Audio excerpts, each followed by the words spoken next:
Hello everyone, welcome back. In the previous video, we have seen that how the set state is maintained in a class component.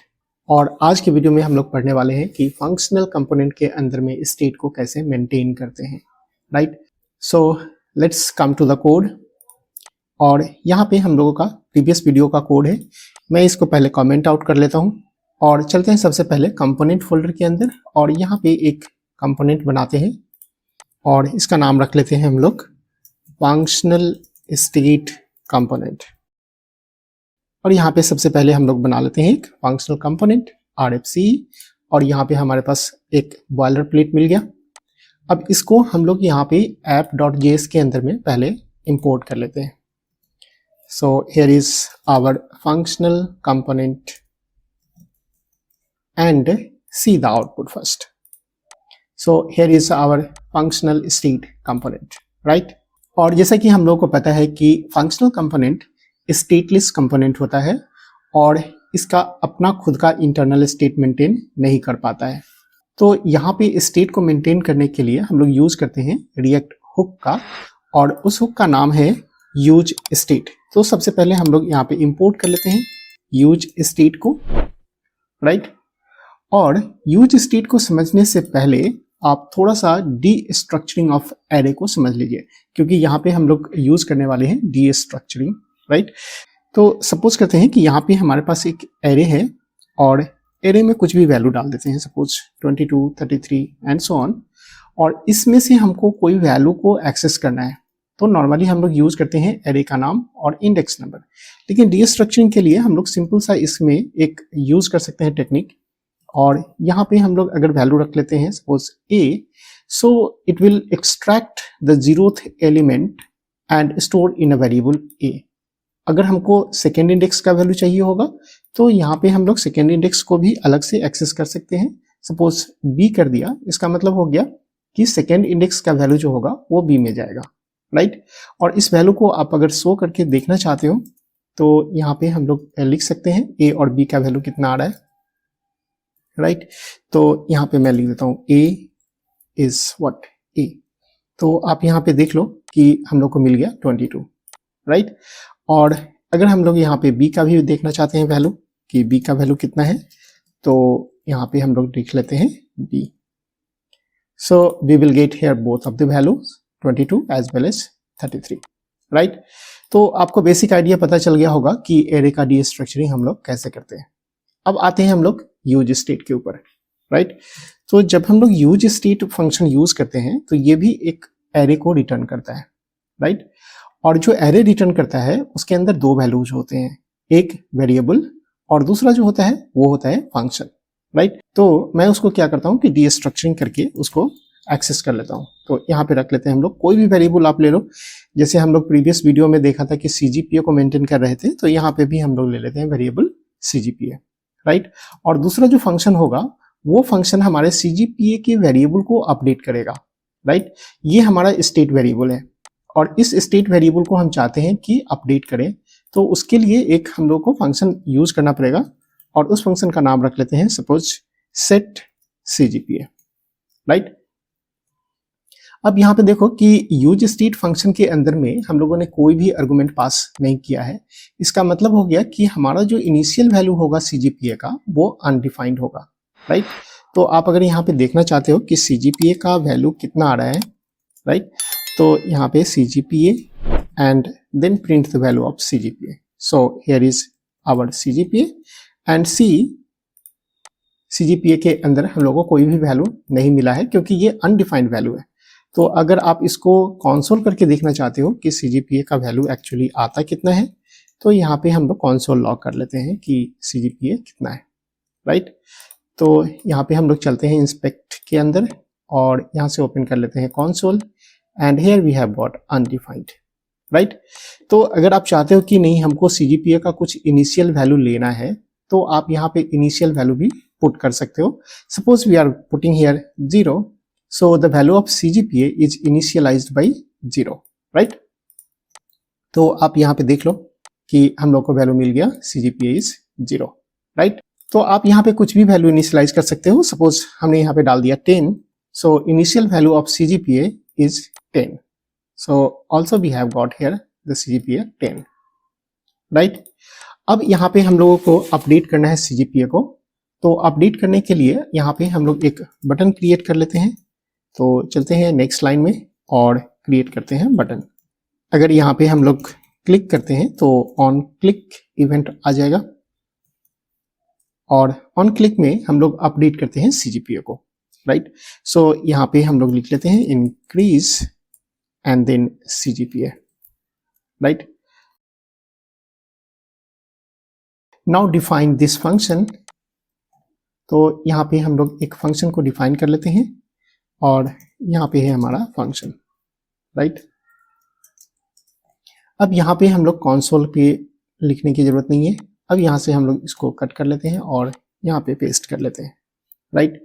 तो जब कभी हम लोग click करेंगे इस button के ऊपर तो हमारा ये इवेंट फायर होगा और इसके अंदर हम लोग को डिस्प्ले करेगा कि CGPA का वैल्यू कितना है। So we have got here 10, right? तो यहाँ पे हमारा फंक्शन ऑलरेडी वर्किंग है। अब इस फंक्शन के अंदर हम चाहते हैं कि जब कभी भी क्लिक करें CGPA बटन के ऊपर, राइट, तो हमारा CGPA का जो वैल्यू होगा 1 इंक्रीज हो जाना चाहिए, राइट? तो यहाँ पे मैं इनिशियल वैल्यू ले लेता हूँ 0 and I want to increase the value of CGPA once the button is clicked, right? तो नॉर्मली आप क्या करना चाहोगे कि CGPA is equals to CGPA plus 1, right? और अभी आप देखो कि क्या वैल्यू आता है। अगर आप डायरेक्टली CGPA को चेंज करते हो तब हम लोग को क्या रिजल्ट आता है। तो यहाँ पे हम लोग रिफ्रेश कर लेते हैं पेज को and then we are clicking on this button.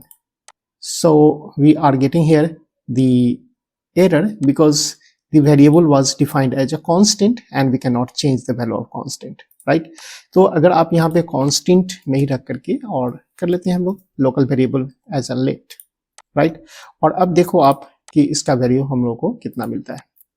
तो यहाँ पे हमने क्लिक किया तो वैल्यू मिल गया 1, लेकिन यहाँ पे रेंडर नहीं हुआ, राइट? अगर आप इसको फिर से क्लिक करो तो वैल्यू मिला 2, लेकिन यहाँ पे रेंडर नहीं हुआ। जो प्रॉब्लम हम लोगों को पहले आ रहा था, जो सेट स्टेट हम लोग यूज किए थे क्लास कंपोनेंट के अंदर, तो वहां पे भी वैल्यू अपडेट नहीं हो रहा था स्टेट का, और उसको अपडेट करने के लिए हम लोगों ने यूज किया था सेट स्टेट। और यहाँ पे हमारे पास फंक्शन है सेट CGPA। ये कोई भी नाम आप दे सकते हो यहाँ पे, चूंकि हम लोगों का वेरिएबल का नाम CGPA है। CGPA अपडेट करने के लिए हम लोग यहाँ पे फंक्शन का नाम ही रख दिया है set CGPA।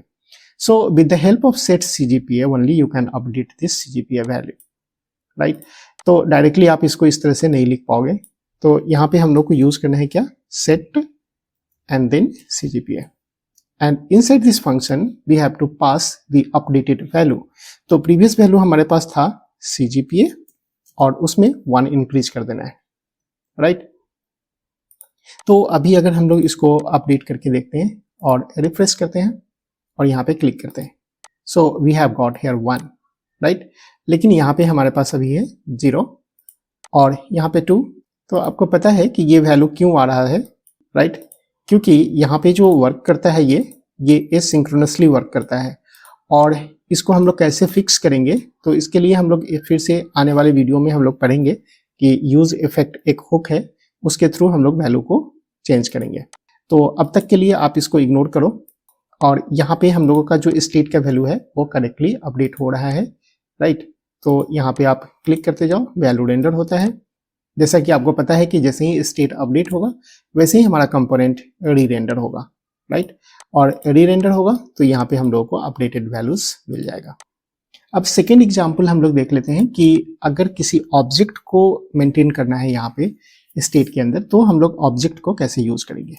So write down the constant and again we are creating here the student object.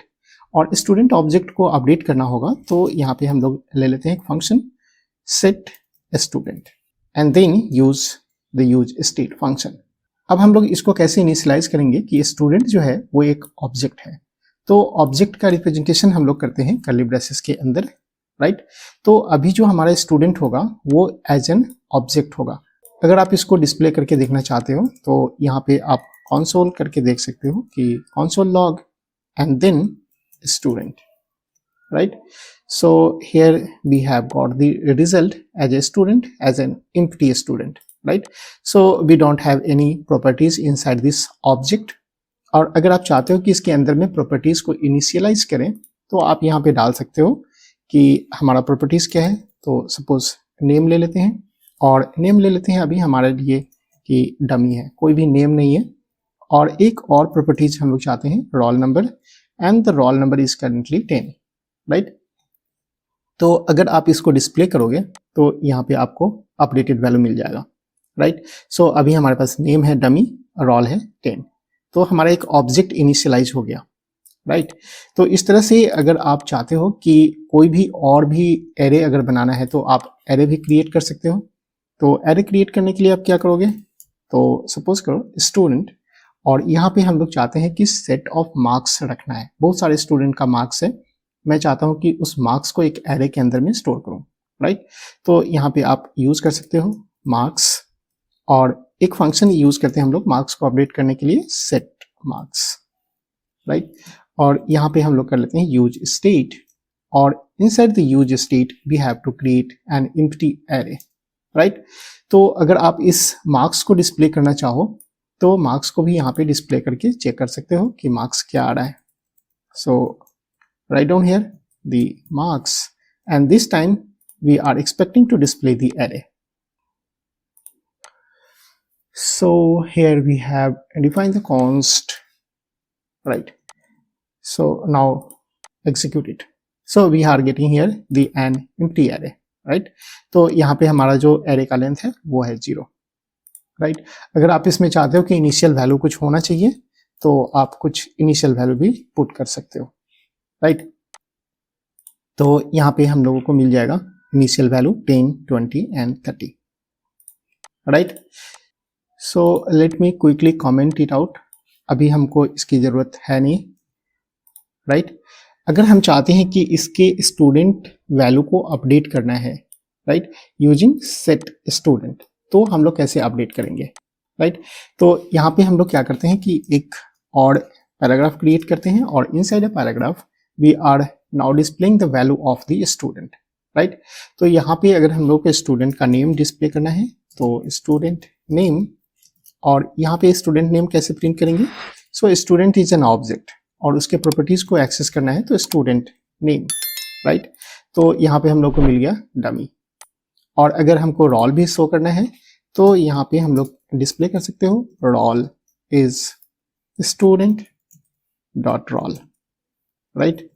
तो यहाँ पे हम लोगों को दोनों वैल्यू मिल जाएगा, स्टूडेंट का नेम एंड रोल। अब अगर हम चाहते हैं कि यहाँ पे किसी बटन को क्रिएट करते हैं, और अगर हम लोग इस बटन पे क्लिक करेंगे तो हमारा रोल नंबर जो होगा वो अपडेट हो जाना चाहिए, राइट। तो यहाँ पे हम लोग सबसे पहले बना लेते हैं button, and then on click listener, and here is the update roll, right, and write down here the update roll and create the update roll function, right. So first of all we have to create a function, and here is the update roll, and inside this update roll I want to update the roll number, right. तो यहाँ पे हम लोग क्या करेंगे, फिर role को update करने के लिए यहाँ पे हमारे पास है set student नाम का फंक्शन, राइट। तो यहाँ पे हम लोग कॉल कर लेंगे set student, and inside this function we have to pass the object, right. तो यहाँ पे अगर हम लोगों को रोल अपडेट करना है और जितना भी प्रीवियस रोल होगा हम चाहते हैं उस रोल में 1 इंक्रीज कर देना है, राइट। तो यहाँ पे हम लोग क्या करेंगे, तो roll is what, so previous roll is student dot roll plus 1, right. So we will get here the updated roll number. So let me check. So once I will click on the update, then we have got here the new roll number. लेकिन आप यहाँ पे देखो कि student name अभी नहीं आया. क्यों नहीं आया? क्योंकि हम लोगों ने क्या किया कि प्रीवियस वैल्यू जो था स्टूडेंट का उसके अंदर 2 प्रॉपर्टीज था, नेम एंड रोल. लेकिन जब हमने अपडेट किया तो उसमें नेम को रिमूव कर दिया, राइट. हमने नेम के बारे में कुछ बोला ही नहीं. इसका मतलब है कि नेम अभी नहीं आएगा. जो न्यू ऑब्जेक्ट होगा उस ऑब्जेक्ट से प्रीवियस ऑब्जेक्ट जो होगा वो अपडेट हो गया, राइट. तो यहाँ पे अगर मैं चाहता हूँ कि नेम को कोई भी चेंजेस नहीं करना है, नेम जैसा है वैसे ही रहना चाहिए, तो आप नेम को भी मेंशन करो यहाँ पे. तो नेम यहाँ पे लिख दिया और यहाँ पे रख देंगे स्टूडेंट डॉट नेम। जैसा था मेरा नेम बस वही नाम रहेगा, राइट। तो नेम में कोई अपडेट नहीं है, यहाँ पे अपडेट जो भी हो रहा है वो रोल नंबर में अपडेट हो रहा है, राइट। तो यहाँ पे अगर हम लोग यहाँ पे चलते हैं फिर से और यहाँ पे फिर से क्लिक करते हैं यहाँ पे अपडेट रोल, तो अपडेट रोल जैसे किया तो देखो हमारा जो डमी है वो नेम एज इट इज रह गया लेकिन रोल नंबर अपडेट हो गया। अब इस पे क्लिक करते जाओ तो केवल रोल अपडेट होगा लेकिन हमारा नेम एज इट इज रहेगा, राइट। तो आप किसी भी प्रॉपर्टीज को इस तरह से अपडेट कर सकते हो। अगर आप चाहते हो कि नेम अपडेट करें तो नेम के लिए एक अलग से फंक्शन क्रिएट कर लो और वहां पे हम लोग नेम को अपडेट करेंगे और रोल को एज इट इज छोड़ देंगे, राइट। इस तरह से आप कोई भी अगर अपडेट करना चाहते हो एरे के अंदर में कोई भी वैल्यू को न्यू वैल्यू पुश करना चाहते हो या मार्क्स को ऐड करना चाहते हो तो आप यहाँ पे एक मार्क्स एडिशन कर सकते हो। तो आप एरे को कैसे मेंटेन करोगे, तो यहाँ पे हम लोग देख लेते हैं कि एरे अपडेट कैसे होगा, राइट। तो यहाँ पे हम लोग क्या करेंगे कि एक बटन क्रिएट कर लेते हैं और लिख लेते हैं यहाँ पे on click, and on click में हम लोग चाहते हैं कि ऐड करो मार्क्स को, सो add marks and here is add marks, right. और इस ऐड मार्क्स को यहाँ पे हम लोग एक फंक्शन क्रिएट कर लेते हैं। तो यहाँ पे function and add marks, and inside this marks I want to add some marks inside the existing marks, right. तो यहाँ पे हमारे पास ऑलरेडी एग्जिस्टिंग मार्क्स है 10, 20, 30। आप इसको एम्प्टी कर दो, कुछ भी नहीं रखो। पहले इनिशियल स्टेट में हमारे पास मार्क्स कुछ भी नहीं है, हम चाहते हैं कि मार्क्स अपडेट हो, तो उसमें कौन सा वैल्यू अपडेट करेंगे, तो डायनामिकली कुछ वैल्यू हम इसके अंदर रखना चाहते हैं। तो क्या करोगे आप, यहाँ पे जो भी मार्क्स है हमारे पास मार्क्स डॉट यहाँ पे डालने के लिए क्या करते हो आप पुश, और पुश करेंगे कौन से वैल्यू से, तो सपोज करो कि हमारे पास जितना CGPA है उसको मल्टीप्लाई कर देते हैं हम लोग स्टूडेंट के रोल से, राइट। वो हमारा न्यूमेरिक वैल्यूज है, तो यहाँ पे हमारे पास स्टूडेंट डॉट रोल, तो जितना रोल होगा उसको हम लोग CGPA से मल्टीप्लाई करके उसका मार्क्स गेट कर लेंगे, राइट। और अगर आप यहाँ पे शो करना चाहते हो मार्क्स को तो कंसोल लॉग करके देख लो और यहाँ पे हम लोग मार्क्स को प्रिंट कर देते हैं, राइट। अब हम लोग चलते हैं यहाँ पे और रिफ्रेश कर लेते हैं यहाँ पे पहले, ओके। सो CGPA अभी हमारा 0 है, राइट। तो अगर हम यहाँ पे मार्क्स को ऐड करेंगे तो यहाँ पे रोल नंबर 10 है और CGPA 0, 10 into 0 is 0, right? So we will get here the add marks as 0, right? लेकिन अगर मैं CGPA को increase कर देता हूँ suppose 2 and the roll number is suppose 11, so 11 multiplied by 2 is 22, so here we will get here 0 and 22, right? तो इस तरह से आप कोई भी डायनेमिकली वैल्यू अपडेट कर सकते हो। सो आई होप आपको ये समझ में आ गया होगा कि यूज स्टेट हुक को कैसे यूज करना है एज ए नॉर्मल वेरिएबल और एज एन ऑब्जेक्ट और एरे, और इस तरह से आप चाहो तो स्ट्रिंग वैल्यू भी इसके अंदर डाल सकते हो, कोई भी अगर आप चाहते तो कुछ स्ट्रिंग वैल्यू डाल करके चेक कर सकते थे, right. So that's all for this video, we will see you in the next video, till then bye bye.